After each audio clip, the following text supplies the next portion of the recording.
Hello, dear students. So, as you all are busy in preparing for your unit test, so let me revise this acid base and salts. We have done the complete revision. Now I will not start another new topic. Okay, we will just revise the metal and non-metals part. So metal and non-metal physical properties we have already discussed है ना. Chemical property में भी कुछ part अपना हो गया था, but still एक दोबारा आपको रिविजन देने के लिए मैं केमिकल प्रॉपर्टीज़ ऑफ मेटल दोबारा आप सबको बता रही हूँ. ठीक है बेटे, चलिए. So I be discussing the chemical properties of metals with you. So देखिए मेटल्स क्या है. Metals are electropositive elements. ठीक है, मेटल्स क्या है, इलेक्ट्रोपॉजिटिव एलिमेंट्स होते हैं. ठीक है बेटा, और ये क्या करते हैं, ये इलेक्ट्रॉन लूज करते हैं. मेटल्स क्या करेंगे, दे लूज इलेक्ट्रॉन्स. ये आप इसमें ध्यान रखना, they lose electrons and form positively charged ion. जैसे कि देखिए मैग्नीशियम है अपने पास में ना, तो मैग्नीशियम इसका एटॉमिक नंबर 12 होता है, कॉन्फ़िगरेशन 282. तो ये 2 इलेक्ट्रॉन को यहाँ से क्या कर देगा, लूज कर देगा. ठीक है, और आयन कैसा बना लेगा, पॉजिटिव आयन Mg2+. जो भी स्पीशीज़ इलेक्ट्रॉन्स लूज करती हैं वो पॉजिटिवली चार्ज्ड आयंस फॉर्म करेगी. ठीक है, इसी वजह से दे आर वेरी रिएक्टिव. अब हमें कुछ रिएक्शंस देखने हैं. Reaction of metals with oxygen. Reaction of metal with oxygen we will see now. So जैसे कि अपने मेटल्स हैं like sodium, potassium, these are very reactive metal. तो sodium metal react with oxygen of air at room temperature. Sodium metal अपना जो है ना वो रूम टेम्परेचर पे ही रिएक्ट कर जाता है ऑक्सीजन के साथ में. ठीक है, इसी वजह से इसको क्या किया जाता है, it is stored under kerosene to prevents its oxidation we can say. मतलब आपने देखा होगा ना, sodium is kept stored in the kerosene oil. Why, just to prevent its oxidation. Because अगर ये एयर के कांटेक्ट में आ गया तो इट कैचेस फायर. ठीक है, फायर कैच कर लेता है. तो अवॉइड करने के लिए, कांटेक्ट अवॉइड करने के लिए ऐसा किया जाता है. ठीक है, सो सोडियम का oxidation with oxygen Na+O2 and it forms Na2O. Sodium oxide बन जाता है and it is a highly exothermic reaction. Fine.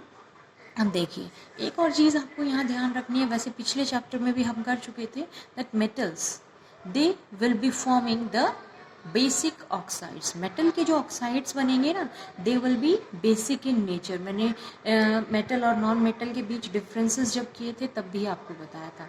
तो दे फॉर्म बेसिक ऑक्साइड्स. ठीक है, अब बेसिक ऑक्साइड का मतलब क्या होता है, बेसिक ऑक्साइड कैसे. सो जैसे कि अपना सोडियम का ऑक्साइड क्या बना था बेटा, Na2O बना था, है ना. सोडियम का oxide like Na+O2, it formed Na2O.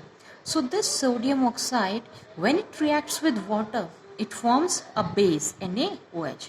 तो जो ऑक्साइड्स जब वाटर के साथ रिएक्ट करके एक बेस का फॉर्मेशन करें तो वो बेसिक ऑक्साइड्स होते हैं. और जनरली अपने मेटल्स के ऑक्साइड वाटर के साथ रिएक्ट करने पे क्या बनाते हैं, बेस ही बनाते हैं. ठीक है, ये हो गया सोडियम के बारे में. फिर magnesium. Magnesium does not react with oxygen eight room temperature. देखो ये तो रूम टेम्परेचर पे ही मतलब रिएक्ट कर जा रहा था, इतनी ज़्यादा रिएक्टिविटी थी. पर मैग्नीशियम रूम टेम्परेचर पे यानी अपने आप से ऑक्सीडाइज नहीं होता है. We have to burn. जब इसको हीट करते हैं हम लोग, मैग्नीशियम रिबन्स आपने देखे हैं ना, तो मैग्नीशियम रिबन्स को जब हम हीट करते हैं एयर में, ठीक है, एयर की प्रेजेंस में, तो वो क्या है, इंटेंस लाइट प्रोड्यूस करता है. क्या, किस चीज़ की फॉर्मेशन की वजह से, मैग्नीशियम ऑक्साइड इसमें फॉर्म होगा. ठीक है, तो Mg+O2 विल फॉर्म MgO. ठीक है बेटा, चलिए. Then we will see zinc metal. Zinc metal भी एयर में बर्न करेगा. और इसको भी क्या है, इसको तो देखो ये तो एयर में अपने आप ही रिएक्ट कर रहा था, इसको हमने हीट किया. इसका जिंक का क्या होता है, स्ट्रॉन्ग हीटिंग का केस है. तो इसको स्ट्रांगली जब हम हीट करेंगे तो जिंक प्लस ऑक्सीजन क्या बना देगा, जिंक ऑक्साइड बना देगा. ठीक है, तो ये चीज़ें इसमें आपकी होगी. Zn+O2 will form zinc oxide. ठीक है बेटा, चलो. फिर आयरन का केस देखते हैं. आयरन में क्या हो रहा है आपका, आयरन भी देखो ऑक्सीडाइज हो जाती है ना अपने आप से. आपने देखा है आयरन किसकी प्रेजेंस में ऑक्सीडाइज होती है, oxygen and water. And what does it form, it forms ferric oxide, hydrated ferric oxide, जो कि क्या होता है, रस्ट होता है. ठीक है, रस्ट, जंग जिसको हम लोग बोलते हैं। ठीक है बेटा, चलिए इसके बाद में अगर हम इसको स्ट्रांगली हीट करते हैं आयरन को, ये तो अपने आप रस्टिंग वाला केस तो एक नेचुरल फिनोमिना अपने आप हो रहा था, ठीक है।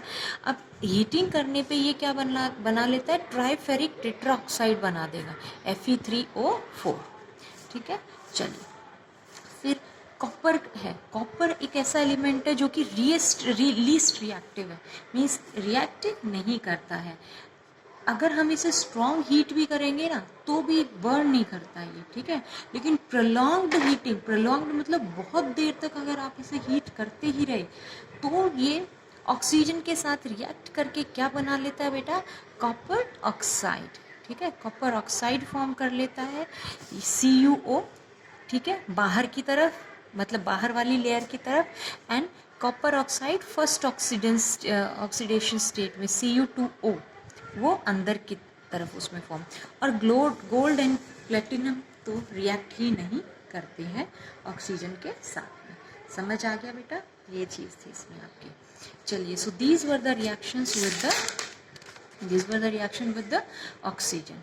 Now we will see reaction with water. Water के साथ में रिएक्शन देखनी है, तो वाटर के साथ में रिएक्शन जब आप देखेंगे तो what will you see, you will see है दैट कि जो अपने मेटल्स हैं, potassium, sodium, lithium, calcium, they react with cold water. ठीक है, ये कोल्ड वाटर के साथ में ही रिएक्ट कर जाते हैं, ठंडे पानी के साथ में। अब सोडियम मेटल ऐसा है जो कि विग्रसली रिएक्ट करता है with cold water and forms sodium hydroxide and hydrogen gas. ठीक है, सोडियम मेटल बहुत ही ज़्यादा रिएक्टिविटी होती है ना सोडियम मेटल की, तो इसका रिएक्शन कैसा होता है बेटा, विग्रस रिएक्शन होता है। विग्रस रिएक्शन मीन्स बहुत तेज़ी से रिएक्शन कर जाता है कोल्ड वाटर के साथ में ही, एंड फॉर्म क्या हो जाएगा, जब सोडियम एंड वाटर रिएक्ट करेंगे they will be forming sodium hydroxide plus hydrogen gas. ठीक है, प्लस H2 का फॉर्मेशन इसमें हो जाएगा। समझ आ गया इतना? ठीक है, चलिए अब आगे देखिए। नाउ मेटल्स फ्रॉम मैग्नीशियम, जो कि आपके सोडियम डिस्कस हो गया। अब मैग्नीशियम देखिए ऐसा है रिएक्टिविटी सीरीज में जो कि स्टीम के साथ में रिएक्ट करेगा, नॉट कोल्ड वाटर। ठीक है, स्टीम के साथ रिएक्ट करता है, तो मैग्नीशियम प्लस स्टीम, स्टीम मतलब वाटर का वेपर स्टेट H2O, तो it forms magnesium oxide and hydrogen gas is released. Fine, same is aluminium. Aluminium भी स्टीम के साथ ही रिएक्ट करता है, forming it's oxide, that is aluminium oxide and water hydrogen gas is released. ठीक है, अब एक बड़ा ही इंपॉर्टेंट पॉइंट है ये वाला आपका, कैल्शियम और मैग्नीशियम जो एलिमेंट्स है, जो मेटल्स हैं, दे float on the surface of water. ठीक है, कैल्शियम मैग्नीशियम क्या करते हैं, ये सरफेस पे फ्लोट करते हैं जब वाटर के साथ रिएक्ट करते हैं। क्यों, तो देखो आपने पीछे अभी देखा था कि जब ये रिएक्शन होती है मेटल प्लस वाटर की, तो हाइड्रोजन गैस इसमें रिलीज हो रही है ना, तो ये जो हाइड्रोजन गैस रिलीज हुई है ये स्टिक कर जाती है, यानी चिपक जाती है कैल्शियम और मैग्नीशियम के सरफेस से। ठीक है, और इस वजह से ये मेटल्स क्या करते हैं, सरफेस पे फ्लोट करते हैं। ठीक है, आ गया समझ में? फिर जिंक है इसमें आपका, जिंक मेटल जो है ये भी स्टीम के साथ में रिएक्ट करता है और क्या बनाएगा, जिंक ऑक्साइड। ठीक है, इसमें क्या बन जाएगा, ZnO एंड हाइड्रोजन गैस। ठीक है, ये चीज़ बड़े आसान रिएक्शन है बेटा, कुछ नहीं है, एक ही स्कीम फॉलो हो रही है, सभी के सब अपना क्या बनाते हैं, अपना अपना ऑक्साइड और हाइड्रोजन गैस। बस आपको ये ध्यान रखना पड़ेगा कि हर किसी मेटल के ऑक्साइड का फॉर्मूला क्या है। ठीक है, तो आयरन का जब वाटर के साथ में, अगेन स्टीम के साथ में ही रिएक्शन होगा, तो इसमें क्या बनेगा आपका ऑक्साइड, इसका Fe3O4 आयरन ऑक्साइड। ठीक है, चलिए अब जो आयरन और स्टीम ये वाला जो रिएक्शन है ये एक रिवर्सिबल रिएक्शन है, इसमें ध्यान रखना बेटा, means it can be reverted back. और बाकी जो मेटल्स हैं जैसे tin, lead, copper, silver, gold, platinum, ये रिएक्ट ही नहीं करते हैं वाटर और स्टीम के साथ में। ठीक है, so this is about the reaction of the metals with the water. चलिए, now we will proceed further. अब नेक्स्ट आता है आपका reaction of metals with acid. Reaction of metals किसके साथ में, एसिड के साथ में, ठीक है। चलो अब मेटल और एसिड का रिएक्शन देखो, प्रीवियस एसिड बेस वाले चैप्टर में आपने पढ़ा था कि मेटल प्लस एसिड क्या बनाता है बेटा, सॉल्ट प्लस हाइड्रोजन गैस, है ना, ये चीज़ बनेगी। तो वही सिस्टम यहाँ फॉलो होना है, वहाँ एसिड्स के हिसाब से पढ़ा था, यहाँ मेटल के अकॉर्डिंग पढ़ोगे, बस इतना सा डिफरेंस है इसमें, ठीक है। तो जैसे पोटेशियम, सोडियम, लिथियम, कैल्शियम, ये सब वायलेंटली, क्योंकि इन सब की रिएक्टिविटी है हाई, ठीक है, तो they react violently with the dilute sulphuric acid और डाइल्यूट हाइड्रोक्लोरिक एसिड, इनके साथ बहुत ही तेज़ी से रिएक्ट करते हैं, ठीक है, और अपने अपने सॉल्ट बना लेंगे, सल्फेट सॉल्ट अगर सल्फ्यूरिक एसिड होगा तो, क्लोराइड सॉल्ट अगर हाइड्रोक्लोरिक एसिड होगा तो, ठीक है, और साथ में हाइड्रोजन गैस इनमें रिलीज हो जाएगी, यही केसेस में होता है, ठीक है बेटा। चलो now we see here that sodium when it reacts with HCl hydrochloric acid, तो सॉल्ट इसमें क्या बन रहा है आपका, NaCl सॉल्ट बन रहा है। देखो Na प्लस HCl, तो सॉल्ट क्या बनेगा, सोडियम किसके साथ रिएक्ट करेगा, Cl के साथ में, और सॉल्ट क्या बन जाएगा, NaCl, and hydrogen gas will be released, ठीक है। Then magnesium, aluminium, zinc, iron, tin, lead, ये बहुत ही सेफली रिएक्ट करते हैं। देखो ये वाली जो सोडियम की रिएक्शन है ना बेटा, ये तो बहुत ही वायलेंट, बहुत ही विग्रस रिएक्शन होती है, ठीक है, इसमें हीट भी बहुत ज़्यादा रिलीज होती है, और इसमें एक तरीके से आपको थोड़ा सा ध्यान रखना होता है बहुत ज़्यादा, ठीक है। पर ये जो रिएक्शन है सारी ये आराम से हो जाती हैं, ठीक है। इनमें से सबसे ज़्यादा रिएक्टिव होता है अपना मैग्नीशियम, ठीक है, अभी मैं आपको रिएक्टिविटी सीरीज भी बताऊंगी आगे। तो magnesium is the fastest reactive metal out of these, and lead is the slowest of the above 6 metals, ठीक है। तो अब देखो मैग्नीशियम जब सल्फ्यूरिक एसिड के साथ रिएक्ट किया, मैग्नीशियम प्लस H2SO4, तो सॉल्ट क्या बनेगा, Mg, और ये SO4 यानी सल्फेट है यहाँ पे, तो सॉल्ट क्या बनेगा आपका, मैग्नीशियम सल्फेट। अब मैग्नीशियम सल्फेट का फॉर्मूला क्या हो गया, MgSO4, and hydrogen gas is released out here, ठीक है। ऐसे ही जब हम मैग्नीशियम का रिएक्शन देते हैं हाइड्रोक्लोरिक एसिड के साथ में, HCl, Mg प्लस HCl, ठीक है, तो Mg प्लस HCl से सॉल्ट क्या बनेगा अपना, MgCl2, magnesium chloride, and hydrogen gas is released out, ठीक है। जिंक आपका जो मेटल है, जिंक रिएक्ट करेगा HCl के साथ में, है ना, and the salt formed will be zinc chloride ZnCl2 plus hydrogen gas, ठीक है बेटा। इस तरीके से the various metals they react with acids and they form their respective salt and hydrogen gas, okay. Now you might have observed a very important thing here कि mostly हम जो reactions देख रहे हैं वो मेटल का देख रहे हैं आइदर विद हाइड्रोक्लोरिक एसिड और विद सल्फ्यूरिक एसिड, है ना, या तो HCl के साथ देख रहे हैं या फिर अपन H2SO4 के साथ में रिएक्शन देख रहे हैं। अपन लोग ने HNO3 नहीं लिया, है ना, तो उसका रीज़न है, चलो वो रीज़न क्लियर कर लेते हैं यहाँ पे। देखो वेरी इंपॉर्टेंट, ये सबसे ज़्यादा इंपॉर्टेंट पॉइंट है, इसमें आपका ध्यान रखिएगा। देखो hydrogen gas is not evolved when a metal reacts with nitric acid. जब कोई मेटल नाइट्रिक एसिड के साथ में रिएक्ट करता है, HNO3 के साथ में रिएक्ट करता है, तो हाइड्रोजन गैस इवॉल्व नहीं होगी, मेक श्योर, ठीक है, इसको अच्छे से याद करना आपको। Hydrogen gas is not evolved when a metal reacts with nitric acid. Fine, why, the question arises why, and the reason for that is, ध्यान से सुनना। देखो जो HNO3 है अपना नाइट्रिक एसिड है, HNO3 की खासियत है बेटा, it is a strong oxidising agent. HNO3 is a strong oxidizing agent and it oxidizes hydrogen produced to water, ठीक है।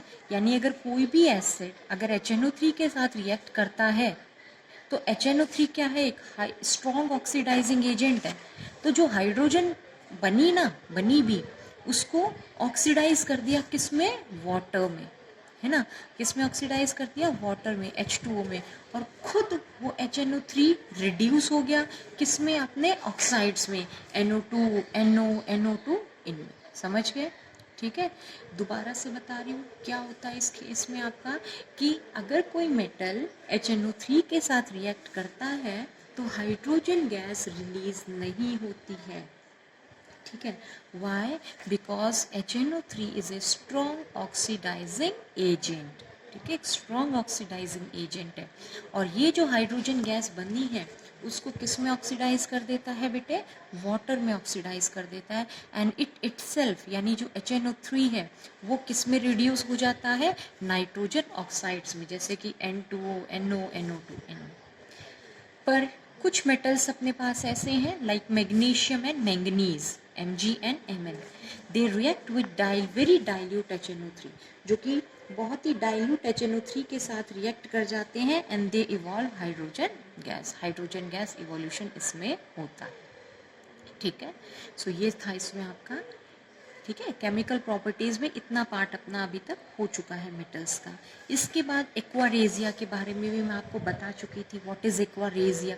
तो एक्वारेजिया क्या होता है बेटा, it is a freshly prepared mixture of concentrated hydrochloric acid and concentrated nitric acid, है ना। यानी एक्वारेजिया क्या है आपका, HNO3 and HCl, concentrated HCl and concentrated HNO3 का मिक्सचर है 3:1 रेशियो में।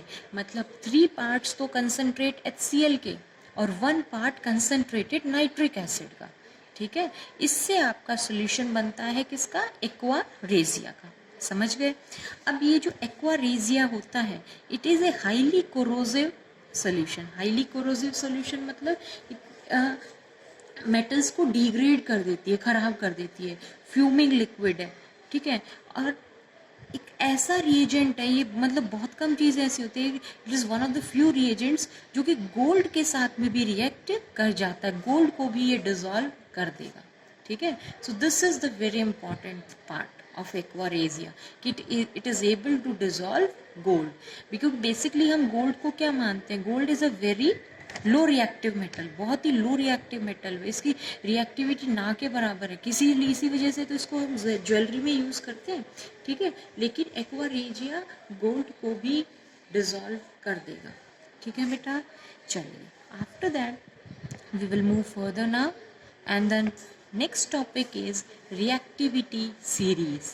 ठीक है, तो क्या होता है ये मैंने अभी तक आपको नहीं पढ़ाया था, मैंने एक्वारेजिया तक ही आपको करवाया था। ठीक है, सो इतना सा पार्ट अपन कर लेते हैं अपना। रिएक्टिविटी सीरीज क्या है, तो reactivity series of metals is an arrangement of the metal. ये क्या है बेटा, ये एक अरेंजमेंट है in the order of their decreasing chemical reactivity. मतलब मेटल्स को उनकी केमिकल रिएक्टिविटी के डिक्रीजिंग ऑर्डर में हमने इसमें अरेंज किया हुआ है। जो सबसे ज़्यादा एक्टिव मेटल है, यानी जो सबसे ज़्यादा रिएक्टिव मेटल है potassium, that is at the top, and the least reactive metal gold, gold से भी कम प्लेटिनम हो जाता है, वो बॉटम में आपका होता है। ठीक है, ये चीज़ इसमें आपकी होती है, ये देखिए। So this is your reactivity series. ठीक है बेटा, पोटेशियम जो मोस्ट रिएक्टिव मेटल है वो टॉप में होता है, और प्लेटिनम गोल्ड जो कि लीस्ट रिएक्टिव मेटल्स है they are at the bottom. Then you observe a very important thing, hydrogen भी इसमें इन्वॉल्व है। हाइड्रोजन को हम भी लेते हैं। ठीक है, हाइड्रोजन भी इसमें हमने ले रखा है। बेसिकली हाइड्रोजन क्या होता है बेटा, हाइड्रोजन आपका एक नॉन मेटल है। ठीक है, लेकिन हमने इसको इस सीरीज में इन्वॉल्व किया है, क्यों, because it behaves like a metal in most of the chemical reactions. ठीक है, most of the chemical reactions में किस तरीके से बिहेव करता है, मेटल की तरह बिहेव करता है ना, क्यों, और अपना आयन H पॉजिटिव आयन बनाता है। अब देखिए आप क्या होता है इसमें, जो भी मेटल्स हाइड्रोजन से ऊपर हैं, ठीक है, दे कैन मतलब इनकी रिएक्टिविटी हाइड्रोजन से ज़्यादा है, तो they can displace hydrogen from any compound. ठीक है, मतलब डिस्प्लेसमेंट रिएक्शंस आप पढ़ चुके हैं ना, तो डिस्प्लेसमेंट में तो वही तो डिस्प्लेस करता था, रिप्लेस करता था जिसकी रिएक्टिविटी ज़्यादा है। तो हाइड्रोजन से ऊपर जितने भी मेटल्स हैं like potassium, sodium, calcium, magnesium, aluminium, zinc, iron, tin, lead, ये सभी हाइड्रोजन को और इससे नीचे जो मेटल्स हैं उन सब को उनकी सॉल्ट सोल्यूशन से या उनके कंपाउंड से डिस्प्लेस कर देंगे, रिप्लेस कर देंगे। और जो मेटल्स हाइड्रोजन से नीचे की तरफ है रिएक्टिविटी सीरीज में, दे कैन नॉट डिस्प्लेस और replace hydrogen from its compound because they are very low reactive. Same ways these metals cannot displace the above metals also because they are low reactive metals. ठीक है, ये होती है अपनी reactivity series and this is very important, ये आपको याद करनी पड़ेगी बेटा। ठीक है, तो try to learn the metals in this order. आपको पता होना चाहिए कौन ज़्यादा रिएक्टिव है, कौन कम रिएक्टिव है। ठीक है, ये सब। चलिए, सो अगला देखिए आप इसमें reaction of metals with metal salt. ये मैं इसलिए करवा रही हूँ क्योंकि आपका हो चुका है, ये भी डिस्प्लेसमेंट रिएक्शन ही है ये भी अपना। ठीक है, तो देखिए डिस्प्लेसमेंट रिएक्शन में या एक मेटल का रिएक्शन विद मेटल सॉल्ट में क्या होता था आपका बेटा, मोस्ट रिएक्टिव मेटल जो मोर रिएक्टिव थे यानी जिनकी रिएक्टिविटी ज़्यादा थी, है ना, more reactive metals can displace less reactive metals from there compounds. ठीक है, ज़्यादा रिएक्टिविटी वाले मेटल्स क्या कर सकते हैं, लेस रिएक्टिव मेटल्स को उनके कंपाउंड्स में से डिस्प्लेस कर देते हैं। This is known as displacement reaction. जैसे कि जिंक है ना, जिंक क्या है, यहाँ पे एक मेटल है, और कॉपर सल्फेट क्या है, एक मेटल सॉल्ट है। तो अब इस रिएक्टिविटी सीरीज में आप देखिए कॉपर कहाँ पे है, ये रहा, जिंक कहाँ है, ये है। रिएक्टिविटी किसकी ज़्यादा है, ऑफकोर्स जो ऊपर है, बिकॉज डाउन तो रिएक्टिविटी डिक्रीज होती आ रही है ना।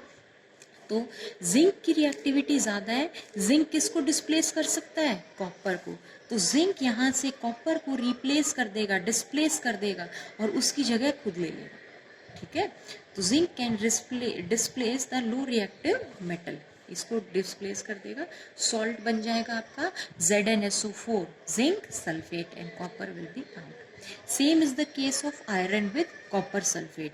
कॉपर आयरन क्या है, मेटल, कॉपर सल्फेट क्या है, मेटल सॉल्ट। तो रिएक्शन किस हिसाब से होगी इसमें, जो मोर रिएक्टिव मेटल है वो लेस रिएक्टिव मेटल को उसके सॉल्ट सॉल्यूशन से या उसके कंपाउंड से डिस्प्लेस होगा।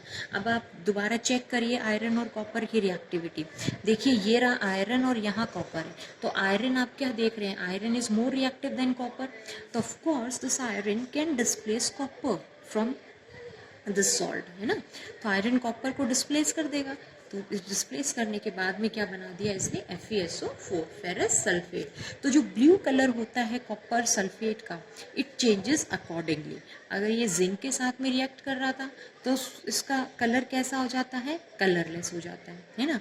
और अगर ये कॉपर सल्फेट आयरन के साथ करते हैं तो धीरे धीरे आप क्या देखते हो, लाइट ग्रीन में कन्वर्ट हो जाता है ब्लू से। And this is your general reaction for this displacement reaction. General reaction में आपका क्या हो रहा है बेटा, ये देखो इधर, मेटल ए, जैसे ये मेटल है कोई और ये मेटल बी का सॉल्ट सॉल्यूशन, तो मेटल ए क्या करता है, इस मेटल बी को हटा देता है उसके सॉल्ट से, और सॉल्ट किसका बन जाता है, मेटल ए का। ठीक है, चलिए इसके बाद अपना आता है एम्फोटेरिक ऑक्साइड्स, क्योंकि ऑक्साइड्स अपन डिस्कस कर चुके हैं ना। ठीक है, तो एम्फोटेरिक ऑक्साइड्स में बता देते हैं, क्योंकि आपको बताया था कि जनरली मेटल्स तो किस टाइप के ऑक्साइड, मेटल ऑक्साइड्स तो कैसे बनते हैं आपके, बेसिक, और नॉन मेटल ऑक्साइड्स कैसे होते हैं, एसिडिक। ठीक है, पर कुछ मेटल ऑक्साइड्स एम्फोटेरिक भी होते हैं। ठीक है, कुछ मेटल ऑक्साइड्स कैसे होते हैं बेटे, एम्फोटेरिक भी होते हैं। So what are these amphoteric oxides, देखो, metal oxides which react with both acid as well as base. ठीक है, ऐसे मेटल ऑक्साइड्स जो एसिड्स के साथ में भी रिएक्ट कर सके और बेस के साथ में भी रिएक्ट कर सके to produce salt and water are called amphoteric oxide. Very important, ध्यान रखना। ठीक है, मेटल ऑक्साइड्स जो कि आपके acid as well as base के साथ में रिएक्ट कर सके to produce salt and water are called amphoteric oxide. ठीक है, for example we have aluminium oxide, Al2O3, we have zinc oxide ZnO, lead oxide PbO, ठीक है। सो ये तीनों ही ऐसे मेटल ऑक्साइड्स हैं जो कि किसी एसिड के साथ भी रिएक्ट कर सकते हैं और बेस के साथ में भी। अब देखो एल्यूमिनियम ऑक्साइड है ना, Al2O3, it reacts with HCl जो कि एक एसिड है, और इस HCl के साथ रिएक्ट करके क्या बना लेगा, सॉल्ट क्या बनेगा इसका, AlCl3, and water is released out. Same ways this aluminium oxide, it can also react with the base NaOH, और इसके साथ रिएक्ट करके क्या बना लेता है, सोडियम एल्यूमिनेट NaAlO2।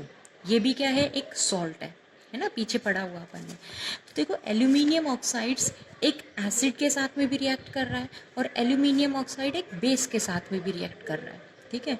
इसी वजह से इन ऑक्साइड्स को अपन क्या कहते हैं बेटा, एम्फोटेरिक ऑक्साइड। देखो जब ये एसिड के साथ रिएक्ट कर रहा है तब ये खुद कैसा बिहेवियर शो करेगा, बेसिक, और जब ये बेस के साथ रिएक्ट कर रहा है तो ये खुद कैसा बिहेवियर शो करेगा, एसिडिक, ठीक है। मतलब हम इस डेफिनेशन को ऐसे भी बोल सकते हैं कि metal oxides which can behave as basic as well as acidic, जो दोनों ही बिहेवियर शो कर सके। भाई एसिड के साथ रिएक्ट करेगा तो बेसिक बिहेवियर शो कर रहा है अपना, और अगर बेस के साथ रिएक्ट कर रहा है तो अपना एसिडिक बिहेवियर शो कर रहा है। तो आप किसी तरीके से भी आप इसको लिख सकते हो, ठीक है। तो this is how these amphoteric oxides react, इस तरीके से। And this topic is very important topic, इसको बेटा बहुत बढ़िया से आपको करना है, ठीक है। समझ में आ गया सबको, तो आप इतना इसको रिवाइज कर लेना metal and non metal part का। Then we will proceed further on Monday, okay. चलो, थैंक यू।